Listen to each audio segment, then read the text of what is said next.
YT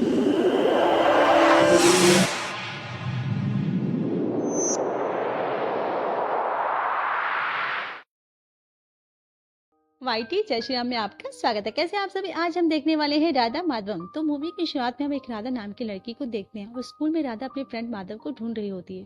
फिर कुछ समय ढूंढने के बाद राधा को माधव मिल जाता है और तब राधा माधव से कहते हैं कि आज मेरा बर्थडे है। माधव राधा को हैप्पी बर्थडे विश करता है, जिसके बाद राधा माधव को बर्थडे की मिठाई खिलाने के लिए अपने घर लेकर आती है।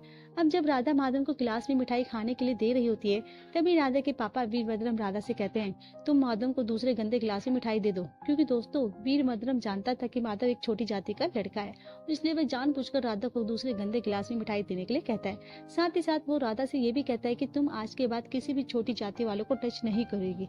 राधा भी एक गंदे गिलास में मिठाई लेकर आ जाती है और माधव के सामने रख देती है। माधव भी वो मिठाई लेकर घर चला जाता है। दोस्तों, असलियत में ऐसा ही होता है और काफी जगह छोटी जाति वालों पर बुरा जुल्म किया जाता है। लेकिन खैर, मूवी में आगे बढ़ते हैं। तब उस दिन के बाद से राधा माधव से दूरी बना के रखती है और कभी भी माधव को टच नहीं करती। लेकिन दोस्तों, बच्चों को कभी भी ऐसी शिक्षा नहीं देनी चाहिए, क्योंकि आगे चल के बच्चे वही करते हैं जो उनको सिखाया जाता है। अब काफी समय के बाद का सीन दिखाया जाता है और हम देखते हैं कि गांव में दो आदमी मिलकर चोरी करते हैं और चोरी करने के बाद वो दोनों आदमी एक जगह पर छुप जाते हैं। लेकिन तभी वहाँ पर बाकी गांव वाले भी आ जाते हैं। उन दोनों को मार मार कर सीधे स्वर्ग पहुंचा देते हैं। आगे हम देखते हैं कि कुछ औरतें रोड पर झाड़ू मार रही होती है और वहीं पर रोड पर दो बेवड़े सो रहे होते हैं। तभी एक औरत दूसरी ओर से कहती है, ये लोग हमेशा पीकर रास्ते पर सो जाते हैं और इसलिए हमें इन दोनों आदमियों को एमसीसी में डाल देना चाहिए। दोस्तों, आपको बता दूं कि एमसीसी एक संस्था है जो गरीब और लावारिस लोगों की मदद करती है। फिर वो औरत एमसीसी में कॉल लगाती है और उसके बाद एमसीसी भरकर उन दोनों बेवड़ों को अपने साथ लेकर आते हैं। फिर जब दोनों आदमियों की आंखें खुलती है तो वो दोनों खुद को एक आलीशान कमरे में पाते हैं और दोनों यही सोच रहे होते हैं कि उनको यहाँ पर कौन लेकर आया। उन दोनों के कमरे में एक सर्वेंट आती है, उनसे पूछती है कि आपको कुछ खाने के लिए चाहिए। एंड इस पर दोनों कहते हैं कि क्या हमको सब फ्री में मिलेगा। सर्वेंट उनसे कहती है हाँ। उसके बाद वो दोनों भर पेट कर खाना खाते हैं और रात के समय उन्हें ड्रिंक भी पीने के लिए दी जाती है। लेकिन अभी उनके मन में यही बात चल रही होती है कि आखिर उनको यहाँ पर लेकर कौन आया, कौन है लोग जो इनकी हमारी खातिरदारी कर रहे हैं। अब अगले दिन जब दोनों आदमी सोकर उठते हैं तब सर्वेंट उन्हें बताती है कि आप लोगों को आज मैं उनसे मिलवाने वाली हूँ जो आपको यहाँ पर लेकर आए हैं। इसके बाद दोस्तों, सर्वेंट उन दोनों को एक कमरे में लेकर आती है। उस कमरे में काफी सारे लोग बैठे होते हैं। फिर वहाँ एमसीसी की ओनर राधा आती है और दोस्तों, राधा कोई और नहीं बल्कि वीरभद्रम की बेटी ही होती है। राधा वहाँ बैठे सभी लोगों को बताती है कि एमसीसी ऑर्गेनाइजेशन गरीब लोगों की मदद के लिए बनाया गया और साथ ही साथ हम यहाँ पर गरीब बच्चों को पढ़ाई में मदद भी करते हैं और ऐसे ही हमेशा सभी लोगों की सेवा करते रहेंगे। अब ये सारी बातें सुनने के बाद वहाँ बैठे सभी लोग काफी इमोशनल हो जाते हैं और सभी लोग एमसीसी को आगे बढ़ाने के लिए राधा के साथ जुड़ने लगते हैं। और राधा अपने ऑफिस में जब जा रही होती है तभी राधा को उसके ऑफिस के बाहर एक रिपोर्टर बैठी हुई दिखाई देती है। जिसके बाद राधा रिपोर्टर से पूछती है कि तुम यहाँ पर क्या कर रही हो। रिपोर्टर बताती है कि मैं तो आपका इंटरव्यू लेना चाहती हूँ। तब राधा इंटरव्यू देने के लिए हाँ कर देती है। रिपोर्टर पूछती है कि एमसीसी की शुरुआत करने के पीछे आपकी क्या वजह थी आपकी। तो राधा कहती है कि अगर आपको इस बात का जवाब चाहिए तो आपको मेरे पास की कहानी के बारे में जानना पड़ेगा। एंड दोस्तों, यहाँ से राधा उस रिपोर्टर को अपने पास की कहानी सुनाने लग जाती है। मूवी भी यहाँ से पास में जाती है और हम माधव को देखते हैं। माधव काफी समय के बाद अपने गाँव आ गया था और इस वजह से माधव गाँव के सभी लोगों से मिलने जा रहा था। तभी रास्ते पर माधव को राधा दिखती है और राधा अपनी बाइक से कहीं जा रही होती है, लेकिन गलती से राधा की बाइक माधव को ठोक देती है और माधव को ठोकर लगने की वजह से वह जमीन पर गिर जाता है। फिर माधव को टॉवल की मदद से ऊपर उठाती है, क्योंकि दोस्तों आप तो जानते ही हैं कि राधा के पापा ने उसे छोटी जाति वालों को छूने से मना किया था। अब माधव राधा से मिलकर काफी ज्यादा खुश हो जाता है और हमें पता चलता है कि माधव बचपन से ही राधा को पसंद करता था। माधव आगे राधा से कहता है कि राधा मैं तुमसे बहुत प्यार करता हूँ। लेकिन दोस्तों, राधा यहाँ पर इस बात का कोई जवाब नहीं देती और चली जाती है। इसके बाद हम वीरभद्रम को देखते हैं और वीरभद्रम गाँव वालों से कह रहा होता है कि इस बार गांव का प्रेसिडेंट मैं ही बनूंगा। लेकिन वीरभद्रम के साइड में काली नाम का आदमी भी बैठा होता है और काली वीरभद्रम की सारी बातें सुन लेता है और काली नहीं चाहता कि वीरभद्रम गांव का प्रेसिडेंट बने। फिर काली सभी से कहता है कि देखो, इस बार गांव का प्रेसिडेंट मैं बनूंगा और मुझे गांव का प्रेसिडेंट बनने से कोई नहीं रोक पाएगा।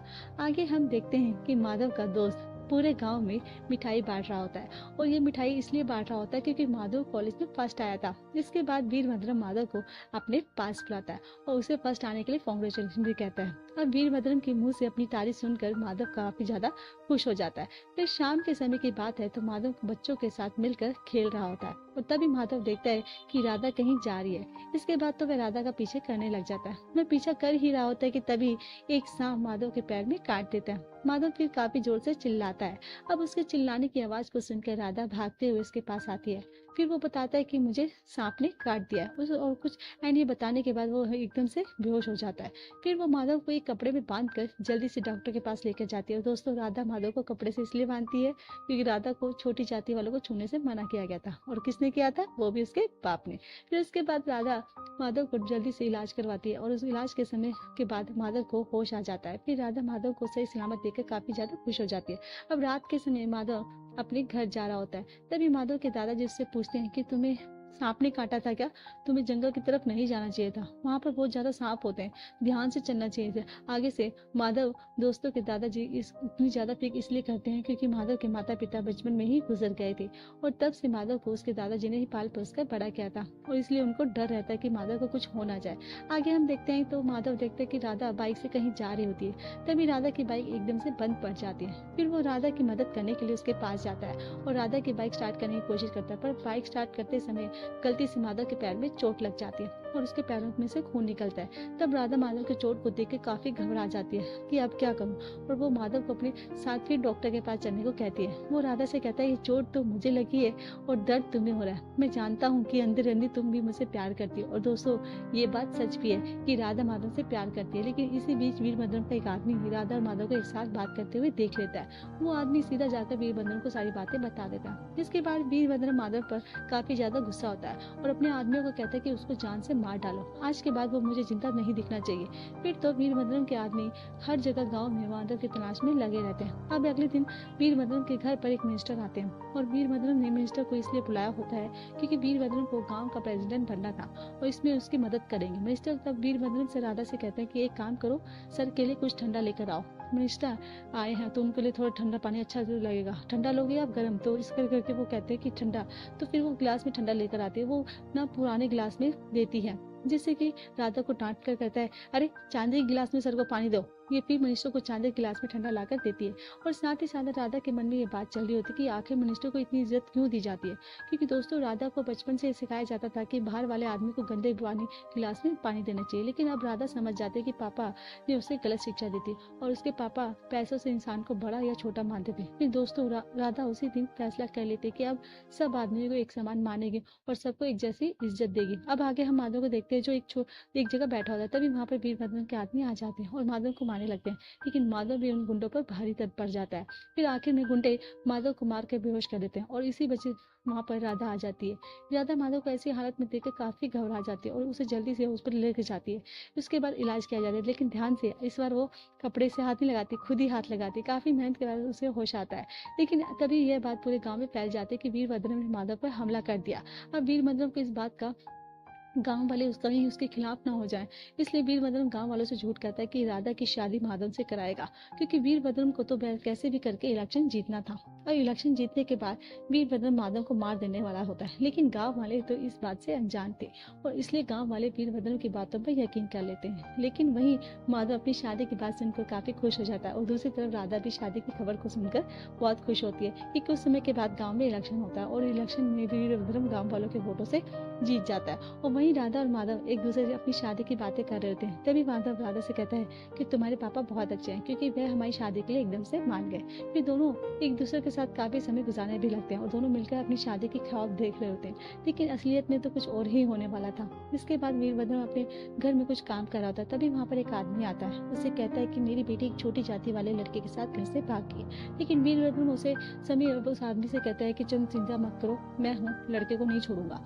तुरंत अपने आदमियों के साथ मिलकर उस लड़के को पकड़ लेता है। फिर वो उस लड़के से कहता है कि अब मैं तुम्हें जिंदा नहीं रहने दूंगा। एंड इस पर वो लड़का कहता है कि तुम मुझे मार दो, मुझे कोई चिंता नहीं, लेकिन तुम्हारी बेटी भी तो शादी एक छोटी जाति वाले लड़के से ही कर रही है ना। अब ये बात सुनकर वीरभद्रम काफी ज्यादा गुस्सा हो जाता है, वो उस लड़के को भुजलाकर मार डालता है। अब जब माधव अपने घर पर आता है तो माधव के दादाजी उसे बताते हैं कि तुम्हारी शादी राधा से नहीं हो सकती बेटा। वो दादाजी इसकी वजह पूछता है तो कहता है कि दादाजी बताते हैं कि वीरभद्र ने बस इलेक्शन जीतने के लिए तुम्हारी शादी का झूठा खेल खेला था और वो अपनी बेटी की शादी तुमसे नहीं करवाएगा। लेकिन माधव भी दादा से कहता है कि आप चिंता मत करो, मेरी शादी होगी तो सिर्फ राधा से ही होगी। वो उसको समझाते कि बेटा तुम ऐसे जिद छोड़ दो वरना वीरभद्र तुम्हें मार डालेगा। और उसके बाद रात के समय माधव राधा के बारे में सोच रहा होता है। तभी माधव के घर पर राधा आ जाती है। वो राधा से कहता है कि तुम इतनी रात को यहाँ पर क्या कर रही हो। राधा भी कहती है कि हम दोनों को भागकर शादी कर लेनी चाहिए क्योंकि मेरे पापा तो शादी करवाने से साफ मना कर रहे हैं और मेरी शादी नहीं हो जाएगी। कहता है कि मेरी जॉब अभी हैदराबाद में लग चुकी है और मैं जब हैदराबाद में सेटल हो जाऊंगा तो तुम्हें अपने साथ लेकर आ जाऊंगा, तुम अभी यहीं पर अपने घर जाओ। तो यहाँ पर राधा मान जाती है और वापस घर आ जाती है। अगले दिन की बात है कि माधव हैदराबाद के लिए निकल जाता है और वहीं दूसरी ओर वीरभद्र अपनी बेटी की शादी के लिए कोई लड़का देख रहा होता है और वो लड़का और कोई नहीं काली होता है। इसके बाद माधव हर दिन हैदराबाद से राधा को चिट्ठी लिखा करता था और राधा भी माधव को चिट्ठी लिखती थी।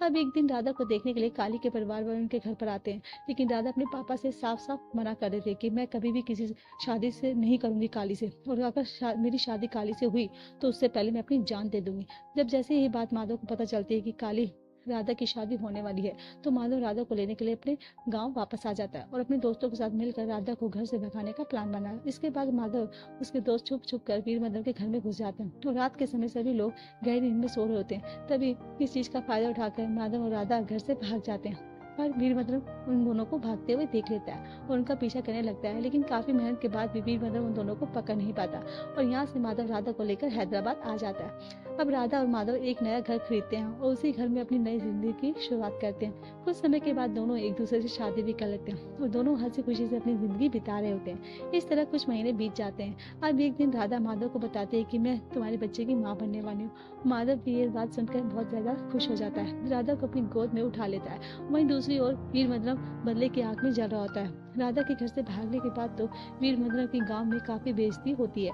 अब एक दिन माधव और राधा मार्केट में कुछ सामान खरीद रहे होते हैं, तभी वहाँ पर वीरभद्र अपने आदमियों के साथ आ जाता है। राधा और माधव उसको देखकर वहाँ से भागने लगते हैं, लेकिन वीरभद्र उन दोनों को कैसे भी करके पकड़ लेता है और उसे मारने लगता है। तब माधव वीरभद्र को चाकू मार देता है और आखिर में वीरभद्र माधव के पेट में इतने चाकू मारता है कि उसकी वहीं पर मौत हो जाती है। माधव को मरा हुआ देखकर राधा बहुत जोरों से रोती है और उसने सोचा नहीं था कि उसकी हंसती खेलती जिंदगी एकदम से उजड़ जाएगी। अब आगे हम माधव के मॉम डैड की मौत की वजह बताई जाती है। हमें पता चलता है कि माधव के पापा काफी ज्यादा ड्रिंक करते थे और एक रात माधव के पापा अपनी मॉम के बीच झगड़ा हो गया था। उसी झगड़े में माधव के पापा अपनी पत्नी को मार डालते हैं और उसी रात माधव के पापा को ज्यादा ड्रिंक करने की वजह से हार्ट अटैक आ जाता है और उनकी भी मौत हो जाती है। और दोस्तों, माधव के मॉम डैड के मरने के पीछे यही वजह थी कि उसके पापा बाद तो माधव हमेशा के लिए अनाथ हो गया था, लेकिन उसके दादाजी ने थे जिन्होंने उनको पाला पोसा। अब मूवी यहाँ से प्रेजेंट में आती है और राधा रिपोर्टर को कहानी बताने के बाद बहुत रोती है। फिर राधा रिपोर्टर से कहती है कि माधव हमेशा से गरीब लोगों की मदद करना चाहता था। और दोस्तों, माधव के मरने के बाद भी राधा ने ठान लिया था कि वह एनसीसी की शुरुआत करके रहेगी और गरीब लोगों की मदद करेगी। अब ये सुनकर रिपोर्टर भी राधा की कहानी सुनकर काफी दुखी हो जाती है और राधा के जज्बे को सलाम करती है। आगे एक दिन एनसीसी वालों को एक बूढ़ा आदमी रोड पर लेटा हुआ दिखाई देता है। एनसीसी वाले उस आदमी को अपने साथ एनसीसी में लेकर आते हैं और दोस्तों, ये बूढ़ा आदमी कोई और नहीं बल्कि वीरभद्र ही होता है। तब वीरभद्र देखता है कि एनसीसी की दीवार पर माधव की फोटो लगी हुई है और यहाँ वहीं पर वीरभद्र राधा को देखता है और राधा को देखकर वो एकदम से शौक में हो जाता है क्योंकि उसे तो लगा था कि राधा मर चुकी है, लेकिन राधा जिंदा होती है। अब इसके बाद वीरभद्र राधा को मारने के लिए उस पर चाकू से वार करता है, लेकिन राधा वीरभद्र के वार से बच जाती है और वो अपने पापा से कहती है कि मैंने कभी नहीं सोचा था कि आप अपनी बेटी को मारने की कोशिश करेंगे। राधा फिर गार्ड्स को कहकर वीरभद्र को एमसीसी के बाहर फेंकवा देती है और वह इस तरह वीरभद्र रोड के पास सोया होता है। तभी एक छोटा बच्चा वीरभद्र के ऊपर टॉयलेट कर देता है। इसकी जगह भी यही ऐसी ही होनी चाहिए थी और फिर वो उस बच्चे को मारने के लिए उसके पीछे रोड पर भागता है। तभी एक गाड़ी उसको ठोक देती है और वहीं पर उसकी मौत हो जाती है। दोस्तों, ये मूवी यहीं पर खत्म हो जाती है। बाकी अगर वीडियो अच्छी लगी हो, एक्सप्लेनेशन अच्छा लगा हो तो प्लीज लाइक कीजिएगा, चैनल को सब्सक्राइब कीजिएगा। मिलते हैं अगली वीडियो में, ध्यान रखें and finally thanks for watching.